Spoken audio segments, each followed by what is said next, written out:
Hi, everyone. So, we're just doing this really impromptu discussion about because we just realized that one of the projects that we worked on together, myself, and my brother Gio, was a collaboration between Namco Bandai, the video game company in Japan, and Rocnation and Rocawear and Rock for Life, and it was actually 10 years ago this year. So we just wanted to do a quick recap on the project since it's the 10-year anniversary. So I'm Lady May. I am the CEO of the Radra company, and I am here with Gio. So Gio, Enti, can you introduce yourself a little bit and just say what you do? Sure. So pretty much, my career kind of breaks down like into two different parts. Like there was a part coming right out of college that I wanted to straight up be in the science lane. Right. I got a degree in chemistry, and I worked at DuPont, like mixing chemicals for like a almost like a year and a half. Mm-hmm. And then somehow I got like this mini epiphany that this is not what I wanted to be doing with my life. Right. And at that point, our older brother Tony was like already in New York City. Mm-hmm. So I just like kind of stopped everything and moved over and said like I got to find something else to do. Right.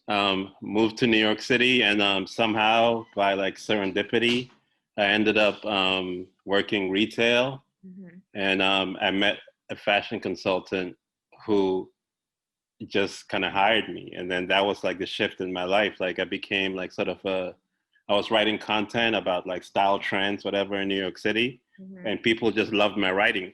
And I figured out like let me just take a shot at like writing, and that's been my career ever since. So that was like the early 2000s, Mm-hmm. and ever since then I've worked at different magazines. I've worked at online publications, mostly in like the music. I'm a hip hop fanatic. Yeah. Music, culture, lifestyle, fashion lane. Been the head editor at kind of major magazines, YRB. I worked at Bullet. I worked at Man of the World, and I've done some stuff on the agency side as well, like copywriting for major global brands like Anheuser-Busch, Mm-hmm. Pepsi. Yeah, so that's my life pretty much. I'm But, like, but how go did you, ahead. I don't want to make this too much of a Q&A, but how did you even know that you were good at writing? I didn't. It's funny, like a lot of times, like people need someone else to Mm-hmm. sort of like Tell see you what something you're, in, yeah. yeah, to see something in you Mm-hmm. before you actually sort of start believing it. Like I always kind of knew I could put words together, Mm-hmm. um, but it wasn't until people started like asking, like when I got my first fashion consulting gig, and I used to send out. It was like way like totally different from the digital like social media Of age that we all course. immersed in now. Oh my Because we gosh, used to because I do, remember, I remember when we used to live together, you used to go to yeah, like Starbucks and write, like actual, yeah, yeah, like yeah, you used to get magazines and write to the editors. yeah, And were you yeah. That's mailing what it? that's. Yes, Oh my gosh, I I would remember actually that. I would go spend full days in like Barnes and Noble in Union Square and Yes. just like get like full like I would I really wasn't making that much money, Yeah. but I would have like enough for like maybe two, like maybe a cup of coffee to start, and then like a Yeah. tea like I would nurse for the full day, Yeah. a couple of hours at least, and just like get magazines and just get contact info and start pitching. But even when I was with the fashion consulting agency, shout out to Bob. Like I should try to hook up with him. He's the one who gave me that sort of change in my whole life. Right. Um, the reports we used to send out were made in PowerPoint, and we would use some like just the clip art whatever to make it Yeah. look a little jazzy. What again? And We didn't have many options back then. but the photography was on point though, because that Bob was like that was his little like hobby on the low. He was a fashion professor at FIT, Right. but he loved shooting, so his camera equipment was on point. Wow. So the images were good, and then I would add the wording, and then we just started hearing from the clients that like, yo, we like who's writing this. Wow. And then that's when I started. After I heard it a couple times, I'm like, oh, you're actually good at this. Maybe there's something to this. Wow. And I can like make it a career. Yeah. So let me just give a little bit background. So Gio, I call him NT, so I may be saying NT once in a while. Yeah. So NT and our older brother Tony, so they were living in New York, and our other brother was living in California. So when I left Ghana, I came straight to New York, and it was the three of us staying in an apartment together. So it was Tony, NT, and I. And at that time, NT was still like you were doing your thing, you know, you were working your retail and stuff like that. I was working at Victoria's Secret, but then it's like on the side, I used to see you like writing, and then I actually remember the first time that you got the Source magazine. That we were all so excited because we're like, oh my gosh, this thing is real. And then it's like, just to me, obviously a little sister just looking up, you start to see that, oh wow, so you when you put in work, you can actually see results. And it's not even like now where it's emails, like it's mail, right? Like it's snail mail sending stuff out. So it was like just such an inspiration. So even though like I also like how you said that you kind of had the lane of going into science, I had the lane, like I was going to go into law. Like that was the plan. I went to John Jay College of Criminal Justice in New York. I was working after retail. I got a job working at in the compliance department of like a hedge fund. It was all law, like that was the path. And then when I moved to Japan, my major was international relations, but I was going to focus in law. But I think just from seeing you mostly how you used to work, and then I remember like even back then I had the little like PR marketing bug in me. So even when you started Blixter, I would a little, you know, like doing the events just here and there. Right. To be a part of it. And then even when I went to Japan, like you were getting like I remember we did something with one of the magazines. I know we did something with the kawaii characters for YRB. And then you also made me do a whole feature. You said you don't remember at that record, Manhattan Records in Shibuya in Tokyo. Oh yeah. Remember we did that. So remember when I was in Tokyo early this year and I passed in front and I took a picture. I was like, Auntie, do you remember this? Oh yeah. Yeah. So I just always wanted to work with you, but then it's like, it was just, you know, just so inspiring to see someone, like we used to live together. So I actually used to. I remember one of the things I remember during that time is when Ryan Leslie was popping. Oh yeah. Remember we went to that album release thing? Yep. With Syreta and like. Yeah, I remember Syreta and Phylicia. Yeah, exactly. Yeah.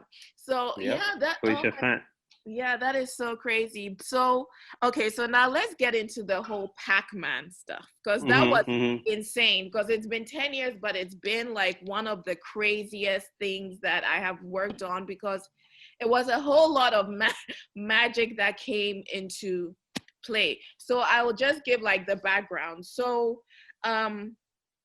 before everything happened, I was working with Ne-yo. We were trying to get Ne-yo deals in Japan.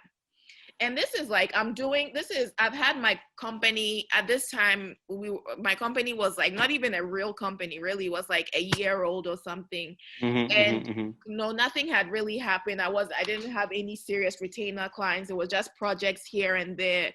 And I got in touch with Ne-yo and he wanted to do stuff in Japan. So we were having that conversation. We're trying to do a deal with Kashira. Do you know Kashira? They do hats in Japan. It's spelled CA4LA.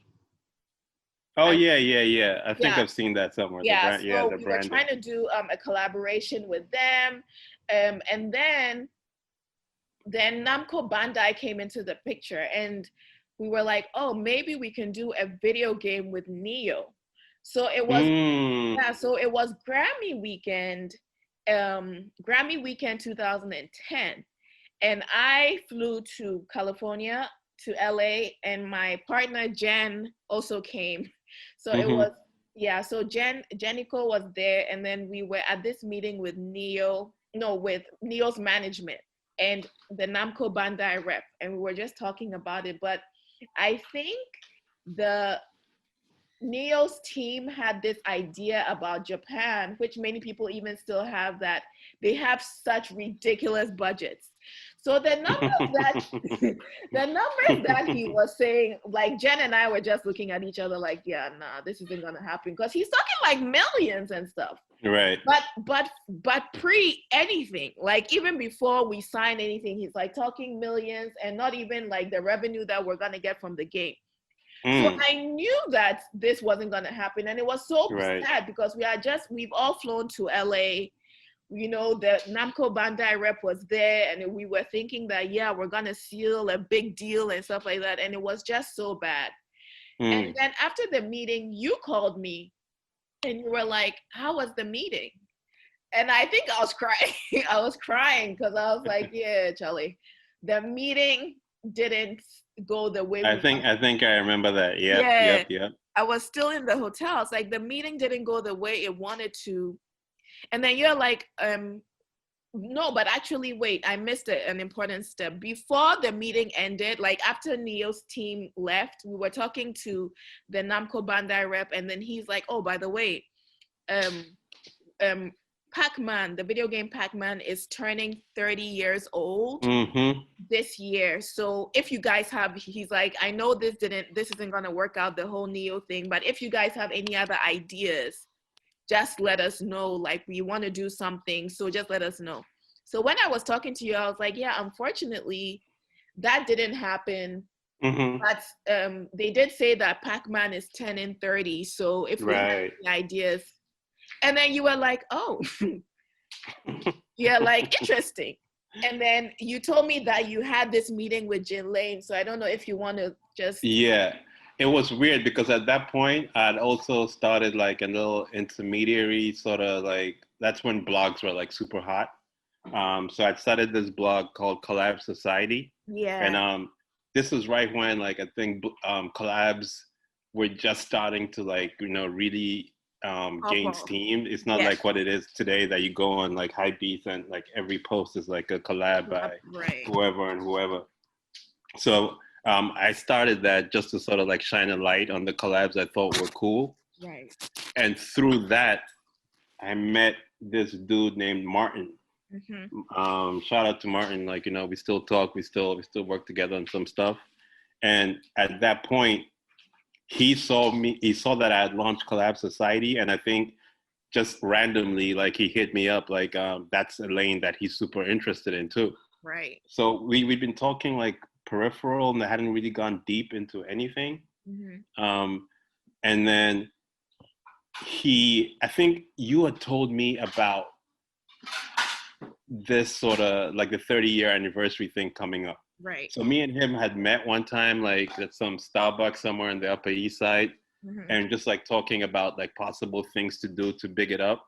And I think I started talking about you and the different things you were doing. And then he said like he's also with Jin Lane, the agency, and Jin Lane pretty much does all the digital for ROC for Life. Right. And for people who don't know, like ROC for Life is pretty much like the precursor to Rocnation, and like how that sort of like evolved. And like, I mean, Rocawear was still popping, so I guess like that was, and of course Jay was like still big. Like it seems like he was been big forever. Right. So there was that connection that existed.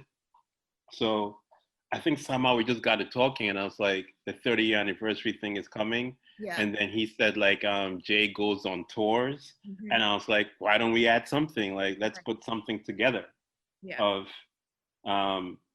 celebrating this with like, I don't know what the collab thing came like right off the top of like doing Rocawear and Pac-Man tees. No, so you called. So I think, so when you called me, you told me that, oh, you know, Jay-Z is going on tour Mm-hmm. or something, Mm-hmm. something. And then I was still with Jen. Jen was actually going to fly back to Japan, I think the next day or something. And I was going to go to Gerry. So we were like, okay, let's try and do something. We can't let this pass us by. So then I think I was having a conversation with you, and I was having a conversation with Jen, and we're saying, well, Pac-Man has a lot to do with like the hip hop culture. A lot of like rap people really use Pac-Man in their lyrics and stuff like that. So that's the pitch that we took back to Namco Bandai, and they bought it. They're like, okay, let's do this. And we were all shocked. And I think to us, to me, to you, and to Jen, we were just like, this is so ridiculous that if it doesn't happen, it's okay. If it happens, it's okay. So it's like, because I was like, how are they going, like, how is this Japanese company buying into this hardcore like that? And I think that goes to show, like, even at that time, because yes, hip hop is the new pop, like it does run culture. I think there's other things that are competing now, right, in this new like sort of social media like era. right. But I think that just goes to show you the power of like what like this hip hop culture is. Yeah. That even at that point, right. this major legacy tech gaming company was willing to shell out money for that. Yes. And you know what I mean? Yeah, and it was crazy. And I just remember the contract phase was so long. It was. Oh my God, it was like 5 months. It was.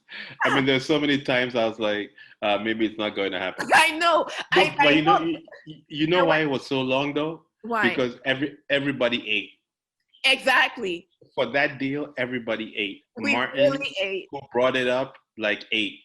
Jen Lane ate. Who was the lady at Rock for Life? Aleesha. Aleesha. Yeah. Aleesha and I have the same birthday, so we're still in. Aleesha Smalls. Yes, Aleesha Smalls. She ate. Yep, she ate. Everybody ate. Jen ate. I remember. Okay, so that's crazy. So it reached a point, like, because at this point I am broke. Like, I'm dead broke. So it's like, me, I have nothing to lose. So I'm like, I'm here for the ride. If the contract phase takes 10 months even, cool. I'm ready. Right. But it was frustrating because it was a lot of back and forth and back and forth and back and forth. And then I remember finally when we got the signatures. But do you remember that even after we got the signatures of the contract, they didn't pay us until the first stop? Yeah. So yeah. So I remember, so I went on like a 3. So Jen came back. So when the contract got signed, Jen came back from Japan. We met, and then we did the Hot 97 tour, and then we did like, we did the Hot 97 stop, and we did the Connecticut stop, and then after we let it go. So we did those two just to check out the whole collaboration, how it was going. So what it was it was a pop-up store in the form of a truck, and it was going on every stop of the tour. How many stops did Jay make on that tour? I think it was like 10 stops or something. Wow. But yeah, I think that deal wasn't for the whole tour. I think it was for like 10 stops, but we just did 2. But I remember, I just remember when the money hit my account, because Jen got paid, and Jen sent me a message. She's like, the money has hit, check your account. And I checked my account, and my account had never seen money like that before. I think I passed out. So then I sent you a message. I was like, has your money hit? But yours didn't hit. Yours hit the week after. I think so. Yeah, I remember, because mine hit the day after my birthday, and yours hit the day after your birthday. I mean, I think looking back now after all, like, yes, it was a very good infusion of cash, and then just nice to, which I think has been something that I've kept, like, from that point on. Like, it's good to sort of like stick with something from inception to the finish line. And getting to the finish line like always feels good. Yeah. But what sort of I feel like I could have done different is after that cash came through, I really sort of something clicked in my head like, yo, you can keep on doing deals like this, man, and this is your thing. Yeah.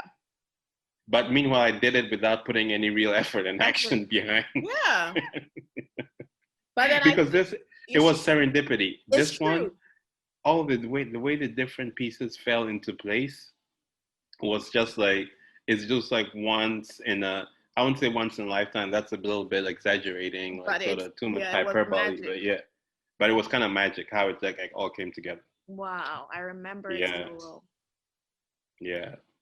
Wow. Well, just like the different moving parts of it. I know. So the fact like these are really culturally relevant entities, both of them. I mean, how many rap songs can you pick where there's like a Pac-Man lyric and like what about your own childhood remembering? Exactly. I remember when we had like a small video, like the handheld games, and then my mom and dad weren't really like buying us batteries, so the double A's we would use them the whole morning and go put them in the freezer.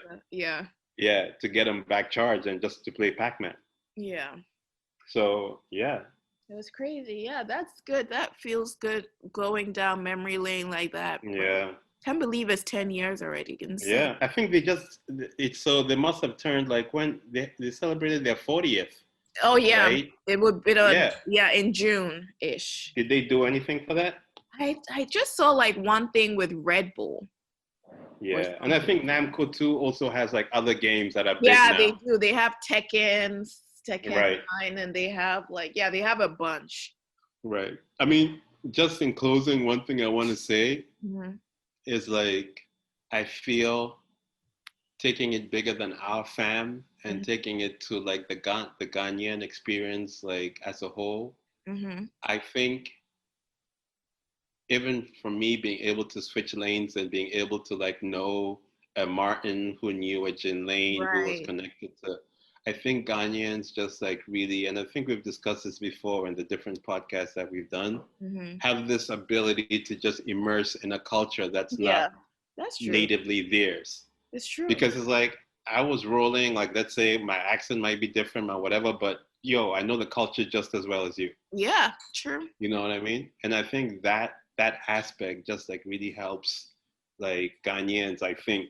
Yeah. Yes, I'm biased because that's where I'm from, but I think it really helps us to just like really get into, like, I think of like Edward Enninful, like the guy who did like the thing, the Yaboa or something. The guy who just did the whole thing with like Kim Jones and Dior. Oh yeah. Amoako or something. Yeah, like I mean that shit. I see it. I'm like, oh my god, man! Our people are just amazing. It's bananas and Virgil and all that. Yeah. No doubt. But yeah, very very good chat down memory lane. Cool. It's nice working with people who have a budget too. I know. Yeah, really? Because when you work in this creative lane, man, you that B word is kind of like the dirty word. People are chisel. Yeah, it's like, what's the budget? People come up with all amazing ideas until the budget comes. There's no budget. They're like, oh, never mind. For this one, we're like, we handled the budget well. Everyone ate. They expect people to pay rent with like exposure. Like, it'll be good exposure for you. No, man. It'll be good. I'm done with exposure. I've been exposed. Oh my God. All right, cool. Well, thanks for the catch. No worries. And hopefully another one of these falls into our laps. Amen. Amen. Amen. All right. Okay, bye. Later.